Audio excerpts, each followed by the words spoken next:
Recently I've been thinking a lot about what I heard Earl Nightingale some few months ago. If you don't know who he is, please go on YouTube, Earl Nightingale. He has some amazing content that he's spoken about many, many years ago that's quite relevant today, that'll help anyone be successful and help you be a bit more aware of yourself as you're going towards your success. But anyway, what he mentioned was that, in terms of what I want to speak today, was that the mind is like a fertile piece of land. Anything that you plant in it, it will grow, right? We each have this capability inside our minds that anything that we plant in our minds, it will grow with the conversations that we have, with the experiences that we have, with every single moment that we face. It will help nourish the soil that will deepen the roots that actually become the things, the inner garden that's inside ourselves, right? So if you want to get fit, for example, right, if you plant that seed inside you and you nourish it every single day with the conversations that you have, with the people that you speak to, with the videos that you watch, with the learnings that you do, with the trial and error, with you actually going and working out, eventually over time, weeks, months, years, you'll develop this habit inside you, and eventually you'll become someone who's fit, and you'll identify yourself as someone who's fit because you've planted the seed inside yourself, and that's how you recognize yourself, and that's how you live your life, right? Every single thing that you see, every single thing that you hear will help you nourish the soil, that will deepen the roots, that help you identify yourself as someone that's fit. And this works for any good habit that's out there, right? But the mind, of course, this fertile land, can develop any habit. So even though it may develop something that's good, it can also develop something that's bad. So in terms of my life, from the perspective, for the sentence that I have for myself, right, if you want, this may not be for you, this is for me, right? If you consider a habit such as smoking or arguing or facing a conversation in a way that is not good for you, losing your temper, losing your composure, these different things, if you face situations like this and you've planted the seed unknowingly, whether or not you realize it over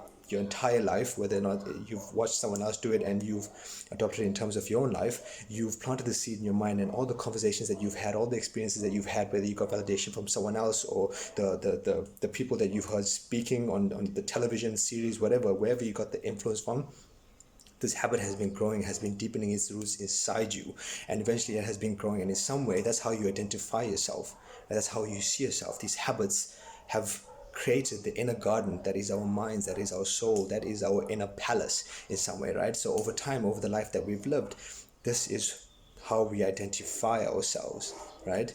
That's, I mean, you can think about it in terms of your life. Every single person is a result of this, developing the inner garden with the habits that they've been developing for themselves, with the seeds that they planted, with the soil that has been nourishing these thoughts, the way in which they see the world. And that is why each person is the way that they are. It's a very insightful thing, right? But of course, I may be expanding here. I don't think personally that it's impossible to change it. If you tend to your inner garden for yourself personally, it's not impossible for you to change a habit that you do not like for yourself, right? It's not impossible. It's difficult, of course. It's kind of like if you were walking on the road and you saw this huge tree in the middle of the road, right? And someone told you to go to this tree and start digging it up with your bare hands. You probably think that's a bit crazy, right? You probably wouldn't want to do it. But if you dug a bit every single day, if you made a decision to dig deep every day over a certain period of time, you would probably do it, right? The same with your mind. If you want to dig out an old habit, a habit that's helping you identify yourself as someone that you do not like, someone that you don't admire, you can do it. But over time, you just have to dig deeper every single day with your bare hands. There's no tools. There's nothing that's going to help you. There's no easy way out. There's no excavators or anything of that sort. Of course, I'm taking this a bit too far, but you understand what I'm trying to say. You got to do it yourself. You got to dig deeper every single day for yourself with your own effort, right? But first, you have to evaluate your own life. If this is something that you want to do for yourself, you have to evaluate your own life. You have to become aware of the habits that you have in your own life, that you like and you do not like. See the value that they bring to yourself. See how they make you feel about yourself, and then decide which ones you're willing to keep and which trees or which weeds you're willing to dig out, uproot, and let go of, right? So you need to be able to evaluate your life and see these things for yourself. And then comes the commitment to dig deeper every single day, to push yourself, even when you don't believe, even when it feels difficult, on your good and bad days, so you can dig deep and uproot this bad habit, the one that's making you identify yourself as someone you don't admire. Dig deeper every single day. But you got to commit to that. It becomes a discipline, right? You got to do that every single day so that you can identify yourself as someone that you admire in the long period of time. Think about it in the long term, right? And just because you wanting to change your life in some way, you want to develop a new discipline or anything of that sort, it doesn't mean that you're not going to be tempted. It doesn't mean you're not going to be tempted by the bad habits. It doesn't mean that. It just means that over time you're going to build up the strength to beat those temptations, right? So build up the strength each single day every single person that you speak to, every single thing that you do, to remove the bad habits, the things that are making you identify yourself as someone you do not admire.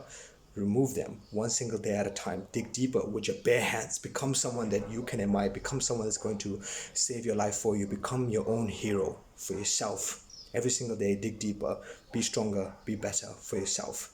Right? It's not impossible. You just have to tend to your inner garden every single day.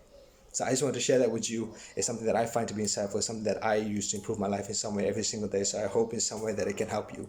Cool. So take care, there, be safe, and peace.